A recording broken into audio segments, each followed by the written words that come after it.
we're going to be talking about mastering lucid dreaming and 4 steps for building a really consistent lucid dreaming practice with your dream journal.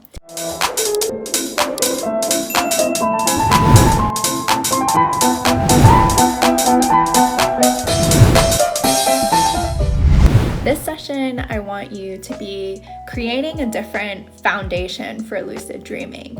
If you're thinking, well, is this just for beginners? No. We all need to be creating that really solid foundation for our lucid dreaming practice. When you do this, you go very quickly from being an amateur dream worker to a pro. You go from just kind of dabbling in the practice to dominating the practice. You go from treating lucid dreaming like it's this just kind of cool hobby that you'd like to get into to really recognizing the potential with this practice and seeing how it can actually transform your entire life. Joel 2:28, it says, "Old men will dream dreams, young men will see visions." And we need to recognize that our dreams are just dreams if we wake up and we do nothing with them. But when you get lucid, when you begin working with your dreams, you begin to see those visions start to really come to life. This is the kind of mindset that I would love for you to adopt as we get into those 4 strategies. So we've seen over the last few decades, lucid dreaming has so much potential, especially if you're an entrepreneur or an aspiring entrepreneur or anyone who's looking to bring something new and exciting into creation in your life. There are so many ways to use lucid dreaming for really having those creative breakthroughs, for self-development, for deepening your spiritual practices, and just taking both your personal life and your professional life to that next level. So we're going to be breaking this down in today's session. And the first step in building a consistent lucid dreaming practice with your dream journal. Step 1 is all about data collection. You need to collect as much dream content as you possibly can. If you want to start up a lucid dreaming practice that's going to be consistent for you, you need to collect as much dream content as possible. This is because your dream content, within that, you're going to find all kinds of recurring themes and patterns, and some of them are going to be huge triggers for you getting lucid on a regular basis. So you really need to start identifying what are the themes that are showing up for you. Some people will just kind of collect dreams some of the time. They'll only write down dreams that seem relevant to them, seem interesting for them.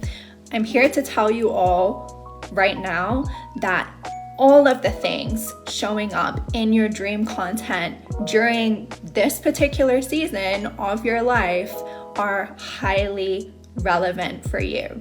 And yes, that includes the boring dreams where you wake up and you're like, nothing even really happened. No, something did happen.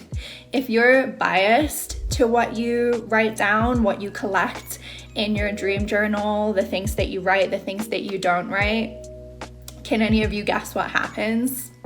Your dream recall will decline. If you let your brain believe that it only needs to remember some of the dreams, some of the time, guess what? It's really, really hard to build a deep dream recall for yourself. You need to set the tone starting today, starting tonight.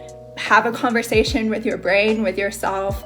We are going to collect every single piece of dream content as humanly possible for us. And we're going to go into this a little bit more as we go through today's training. So one of my students inside the Lucid Entrepreneur Lab, Miriam, she recently, during one of our challenges in there, recorded a total of 207 dreams in 30 days.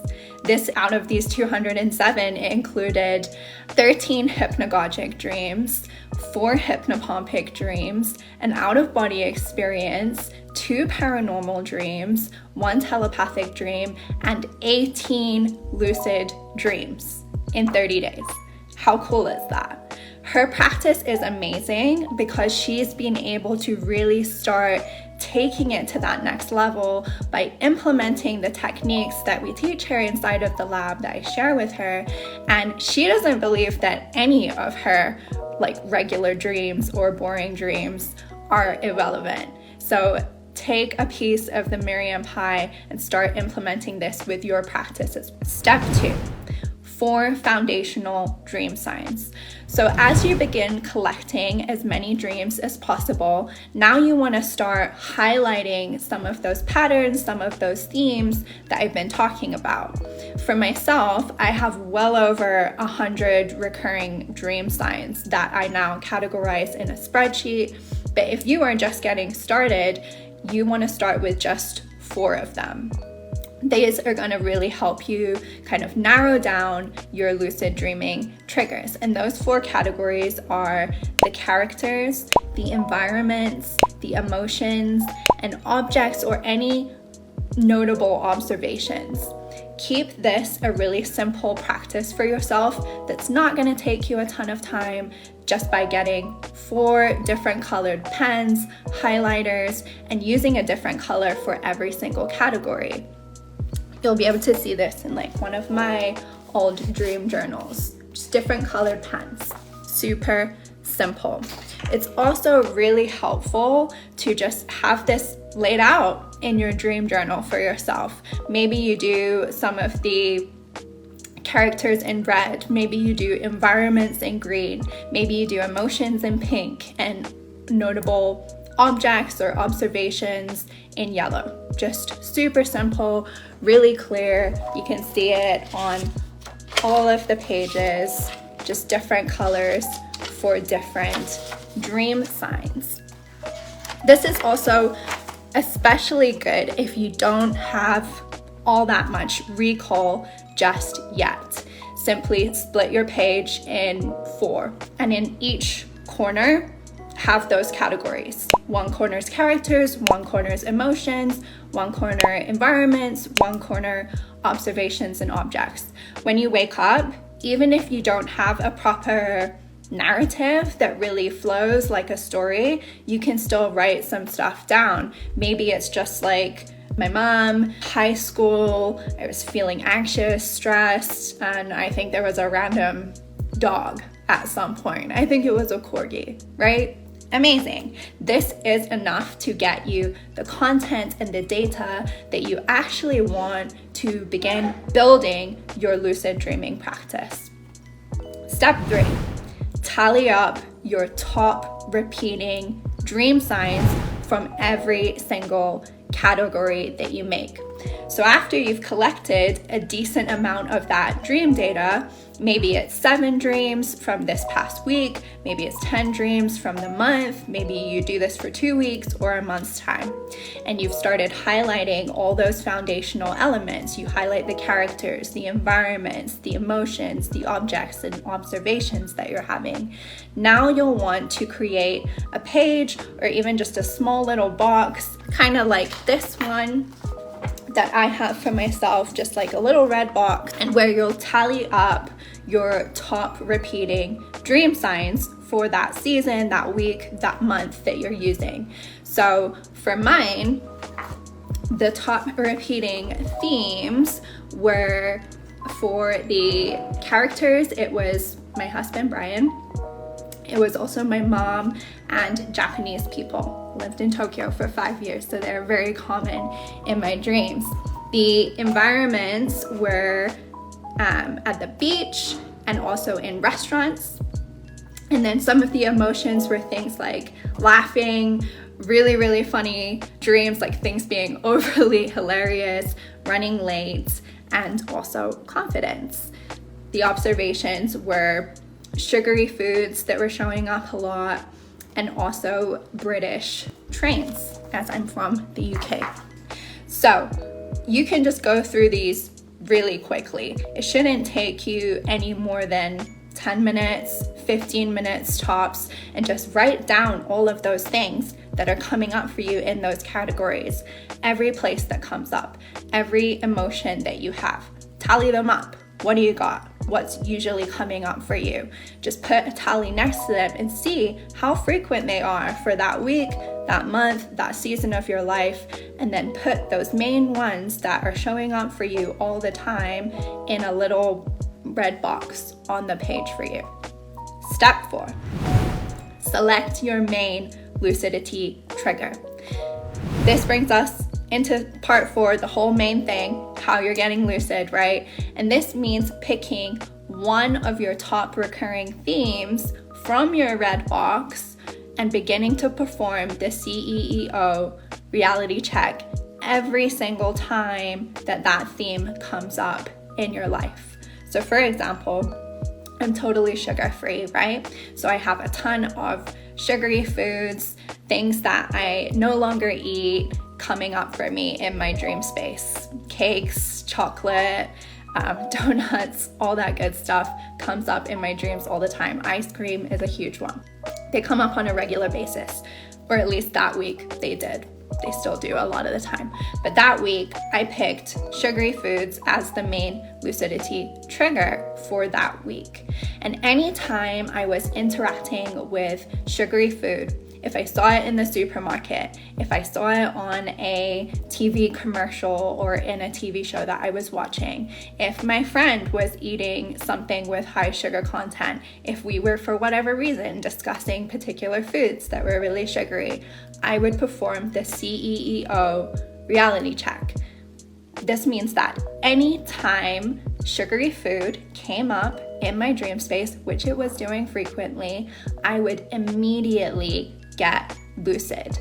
This is much more potent than doing those typical physical reality checks that you'll find online by some of those like more beginner lucid dreamers or beginner lucid dream coaches and teachers, because this way is very personal for you. It's something that is showing up frequently for you in your dream journal, which means you can use it frequently for yourself to create that consistent lucid dreaming practice.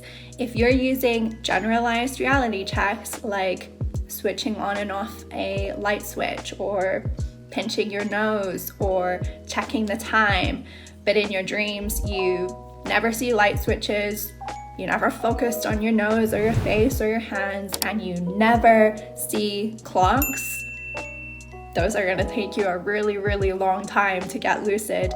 And even if you do, it's going to be sporadic when it happens. So use what's coming up naturally for you as your frequent lucid dreaming sign in your dream journal. Get that data from your dream journal to really build yourself that personalized and consistent lucid dreaming practice. Stop looking at what anyone else is doing. Stop looking at what they're swearing by, oh, this works. Get in the game for yourself. Don't compare yourself to anyone else, their stats, their lucid dreaming practice. Focus on your craft, your dream journal. That's where all the gold is for you. Just put those blinders on, work through these 4 steps so that you can build your lucid dreaming practice faster than you would ever believe possible. Stay focused on your dream signs. Pick that one really potent lucid dreaming trigger for yourself this week, and that's really going to work for you.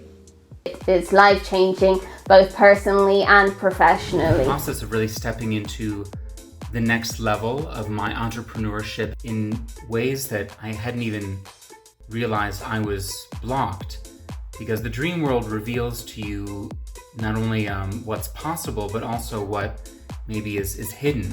But I've learned so much about how lucid dreams can benefit my future and my business, and it's been such an exciting adventure already, and I cannot wait to continue on. I love the way she structured the course and how it's so clear and kind of step by step. So for a complete novice like me, who only really had a very vague idea of what lucid dreaming actually was, it felt really accessible.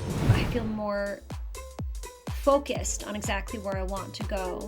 And I am so grateful to be part of this course. It will change your life. It will change your mindset. It will give you tools you never knew you wanted. Like, it's seriously amazing. But I have to say that Lana is an amazing teacher of the class, and I would suggest anybody taking it. It's definitely scholarly, like college level kind of course, and it's an 8-week program. So check it out. Even if simply on a one-on-one basis in her dream coaching, I think that's extremely valuable. If you are on the fence, if you are thinking about getting into your dream life, I suggest getting lucid with Lana.